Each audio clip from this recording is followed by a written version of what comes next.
भगवान सूर्य की अष्टोत्तर शत नामों द्वारा स्तुति तथा अन्यान्य तीर्थों की महिमा।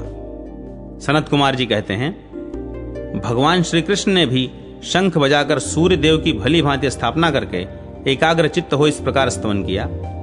आदित्य, भास्कर, भानु, रवि, सूर्य, दिवाकर, प्रभाकर, दिवानाथ, तपने वालों में श्रेष्ठ, तपन, वरेण्य, वरद, विष्णु, अनघ, वासवानुज, बल, वीर्य, सहस्त्रांशु, सहस्त्र किरणद्युति, मयूखमाली, विश्व, मार्तंड, चंडकिरण, सदागति, भास्वान, सप्ताश्व, सुखोदय, देवदेव, अहिर्बुद्धन्य, धामनिधि, अनुत्तम, तप, ब्रह्मयालोक, लोकपाल, अपामपति, जगत प्रबोधक, देव, जगद्दीप, जगत प्रभु, अर्क, निःश्रेयस पर, कारण, श्रेयसा पर, इन, प्रभावी, पुण्य, पतंग, पतगेश्वर, मनोवांछित दाता, दृष्ट फलप्रद, अदृष्ट फलप्रद, ग्रह, ग्रहकर, हंस, हरिदश्व, हुताशन, मंगल्य,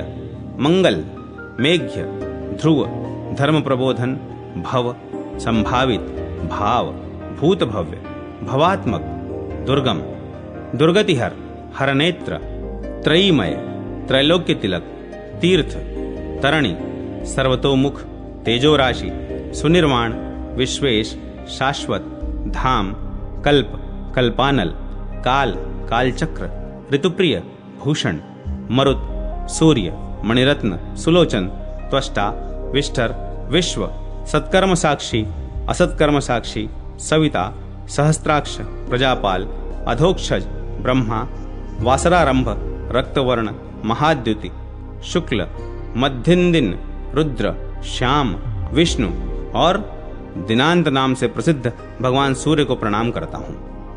इस प्रकार भगवान श्री कृष्ण के द्वारा कहे हुए इन 108 दिव्य नामों को जो मनुष्य पवित्र एवं एकाग्रचित्त हो भक्ति पूर्वक पढ़ता है, उसे कभी विपत्तियां नहीं प्राप्त होती तथा सर्वत्र शुभ की प्राप्ति होती है। इतना ही नहीं, उसे धन, धान्य, सुख, पुत्र, तेज, प्रज्ञा, परम ज्ञान, विशुद्ध बुद्धि एवं परम पद की भी प्राप्ति होती है। इस प्रकार स्तुति सुनकर जगदीश्वर सूर्यदेव अंदर ध्यान हो गए।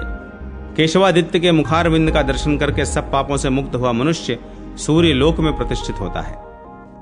सनत कुमार जी कहते हैं, असुरों के स्वामी तारक का वध करके महाबलवान स्वामी कार्तिकेय जी ने अपनी शक्ति को शिप्रा नदी के जल में फेंक दिया। उस शक्ति ने पाताल तक की भूमि को विदीर्ण कर डाला। उसी मार्ग से भगवती गंगा ऊपर निकल आई, जो समस्त तपस्वी मुनियों और देवताओं के द्वारा वंदनीय है। कोटि तीर्थ तीनों लोकों में पवित्र कहा गया है। वहां ब्रह्मा जी ने कोटि तीर्थेश्वर शिव की स्थापना की है। कोटि तीर्थ में स्नान करने के पश्चात कोटीश्वर शिव का दर्शन करके मनुष्य सब पापों से मुक्त हो जाता है। मुने, जो वहां श्राद्ध करता है उसे 10 अश्वमेघ यज्ञों का फल प्राप्त होता है। जो पूर्णिमा तथा अमावस्या को शस्त्रधारी कार्तिकेय का दर्शन करता है, वह 7 जन्मों तक पुत्रहीन, निर्धन तथा रोगी नहीं होता। जो मनुष्य उस तीर्थ के उत्तम जल में प्रवेश करता है, वह दिव्य लोक में तब तक अक्षय सुख का उपयोग करता है जब तक कि सूर्य और चंद्रमा की सत्ता बनी रहती है। स्वर्णक्षुर आदि की महिमा, अंधकासुर का युद्ध, नरदीप एवं शंखोद्धार आदि का महत्व। सनत कुमार जी कहते हैं, जो मनुष्य स्वर्णक्षुर नामक तीर्थ में स्नान करके भगवान महेश्वर का दर्शन करता है, उसे 100 कपिला दान से भी अधिक फल प्राप्त होता है। जो जितेंद्रिय पुरुष ब्रह्मा जी की वापी में स्नान करता है, वह हंस युक्त विमान द्वारा ब्रह्मलोक को जाता है। जो मनुष्य चैत्र या फाल्गुन मास में विष्णु वापी में स्नान करके जितेंद्रिय हो उपवास पूर्वक रात्रि में जागरण करता है, वह सब पापों से मुक्त होता और भगवान विष्णु के लोक में जाता है।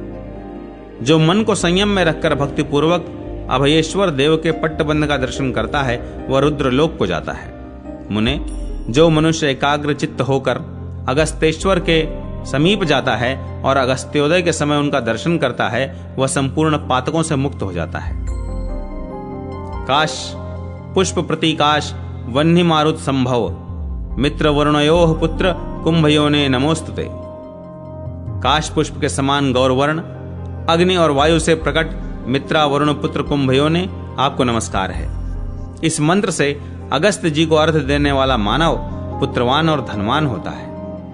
मृत्यु के पश्चात वह स्वर्गलोक में जाता है और स्वर्ग भोग के अनंतर पुनः इस मर्त्यलोक में आकर पवित्र धनवानों के घर में जन्म लेता है अथवा महान योगीश्वर होता है।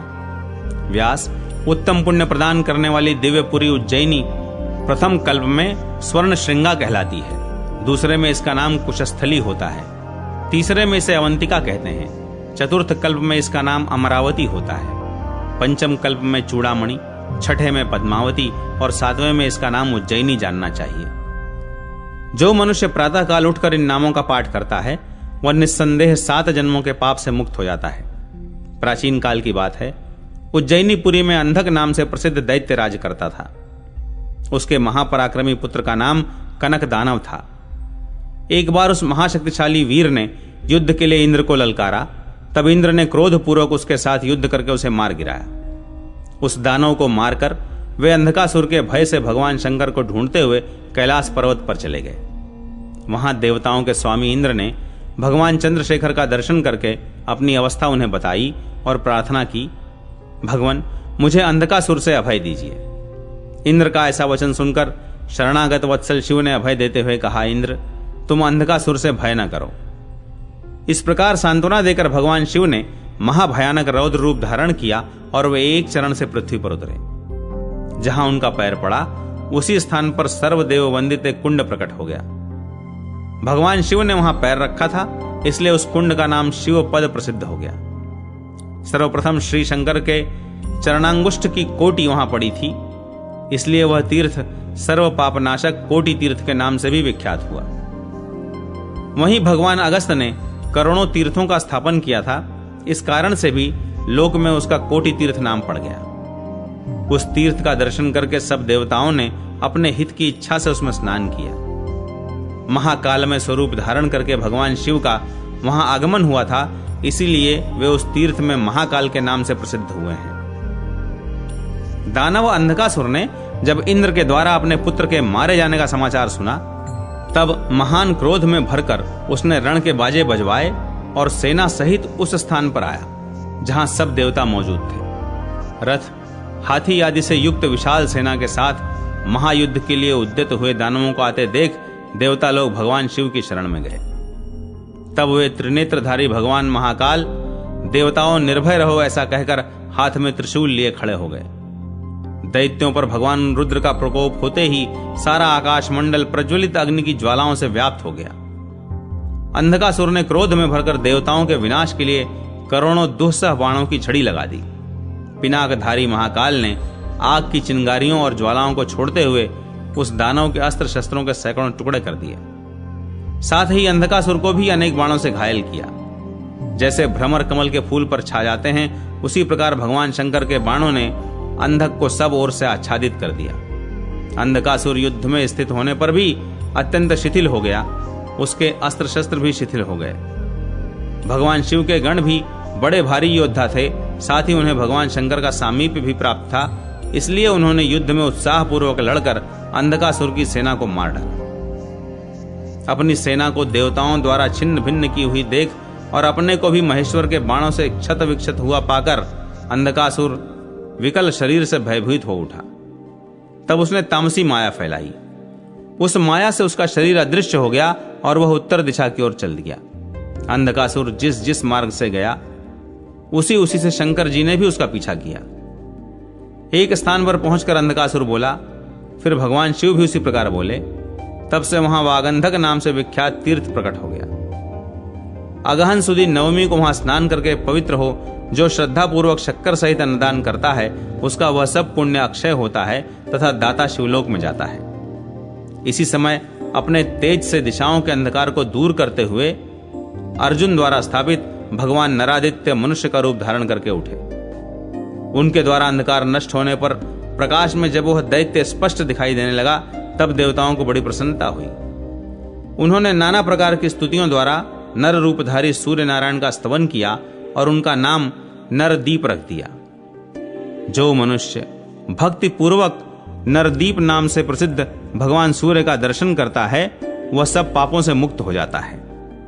जो मनुष्य षष्ठी या सप्तमी तिथि को रविवार के दिन उपवास करके दिनक्षय, संक्रांति, ग्रहण तथा विषुव योग पर कुंड में स्नान करके पवित्र हो मन को संयम में रखता और जप करते हुए स्तुति, वाद्य और मंगल गीत के साथ भगवान नरदीप का दर्शन करता है तथा पूजन और साष्टांग प्रणाम करके प्रातःकाल, मध्याह्न एवं अपराह्न में सूर्यदेव की परिक्रमा करता है, वह 7 जन्मों में किए हुए समस्त पापों से मुक्त हो जाता है और अंत में सूर्य लोक को जाता है। पूर्व काल में नरावतार अर्जुन ने इंद्र से सूर्य प्रतिमा को प्राप्त करके उसे प्रसन्नता पूर्वक इस तीर्थ में स्थापित किया है। इस कारण से ये भगवान सूर्य नरदीप कहे गए हैं। ज्येष्ठ व्यतीत होने पर भगवान सूर्य को रथ पर विराजमान करके श्रेष्ठ द्विज अपनी भुजाएं लगाकर उस रथ को कुशस्थली में पहुंचाते हैं। उस समय उत्तर दिशा को आते हुए भगवान सूर्य का जो दर्शन करता है उसे अग्निष्टोम यज्ञ का पूरा फल प्राप्त होता है। जो केशवादित्य के स्थान से लौटे हुए रथ का दर्शन करता है अथवा रस्सी पकड़कर स्वयं भी उस रथ को खींचता है, वह अपने कुल का एवं पिता पितामह आदि पितरों का उद्धार कर देता है। जो दक्षिण दिशा में नरदीप देव का संयम पूर्वक दर्शन करते हैं वे स्वर्ग लोक में जाते हैं। जो मनुष्य भक्ति पूर्वक श्री सूर्य देव की परिक्रमा करते हैं उनके द्वारा 7 द्वीपों वाली पृथ्वी की प्रदक्षिणा हो जाती है। प्रातः काल उठकर मौन हो भक्ति भाव से भगवान सूर्य के समीप जाए, पूर्व द्वार से दर्शन और नमस्कार कर दक्षिण द्वार से प्रवेश करके रथ चक्र की पूजा करे, तदनंतर उसी द्वार से निकलकर प्रणाम पूर्वक आगे जाए और पश्चिम द्वार का आश्रय ले रथ में स्थित हुए सूर्य देव का अर्चन करे। जो मनुष्य इस प्रकार नरदीप जी की रथ यात्रा करता है वह अपनी रुचि के अनुसार इंद्रलोक, सूर्यलोक, शिवलोक तथा गोलोक का सुख पाता है। जो मनुष्य भगवान सूर्य नारायण के अग्रभाग में स्थित वापी में 1 मास तक प्रतिदिन अवगाहन करके नरदीप जी का दर्शन करता है उसके दुह स्वप्न का नाश हो जाता है। अंधकार नष्ट होने पर जब सब और उत्तम प्रकाश छा गया तब भगवान महेश्वर ने 3 शिखाओं वाले त्रिशूल से अंधकासुर को विदीर्ण कर डाला। इससे ब्रह्मा और इंद्र आदि संपूर्ण देवता बहुत प्रसन्न हुए। उस समय भगवान विष्णु ने देवताओं के हित की इच्छा से शंखनाद किया। जहां उन्होंने शंख बजाया वहां शंखोद्धारण नाम से प्रसिद्ध तीर्थ हो गया। वहां भगवान विष्णु सदा निवास करते हैं। वहीं अनादि चतुर्मुख लिंग भी है। उस लिंग के समीप ही विष्णुदेव के दक्षिण भाग में त्रिशूल से लक्षित होने वाले भगवान शिव विराजमान हैं।